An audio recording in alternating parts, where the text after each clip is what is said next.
இன்றைக்கு திராவிட முன்னேற்றங்கள் ஆட்சி பொறுப்பேற்று 4 ஆண்டு காலம் நிறைவேற்றி விட்டது.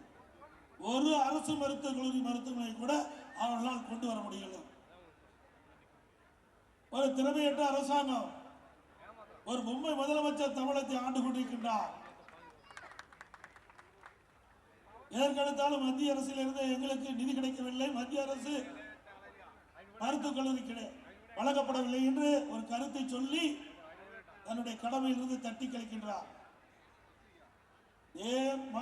புரட்சி தலைவி அம்மா இருக்கின்ற பொழுது மாநில அரசாங்க நிதியில் இருந்து 6 அரசு மருத்துவக் கல்லூரி மருத்துவமனை கொண்டு வந்தார்கள்.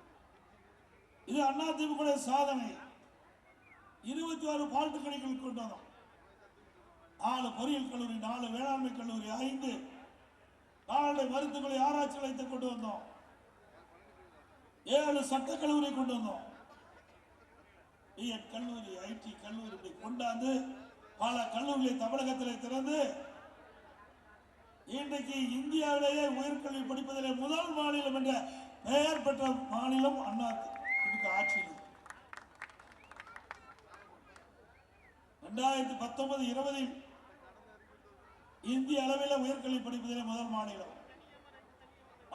புரட்சித் தலைவர் அம்மாவும் தமிழகத்துடைய முதலமைச்சராக பொறுப்பேற்கின்ற பொழுது 132 பேர் தான் உயர்கல்வி படிச்சுட்டு இருந்தாங்க.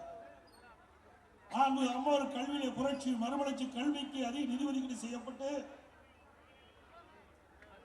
அதன் மூலமாக 10 ஆண்டு காலத்திலே அனைத்து இந்திய அண்ணா திராவிட முன்னேற்ற கழக ஆட்சியிலே 154 பேர் உயர்கல்வி படித்து இந்தியாவிலேயே தமிழகம் உயர்கல்வி படிப்பதில் முதல் மாநிலம் என்ற இலக்கை எட்டியது அதிமுக ஆட்சியில்.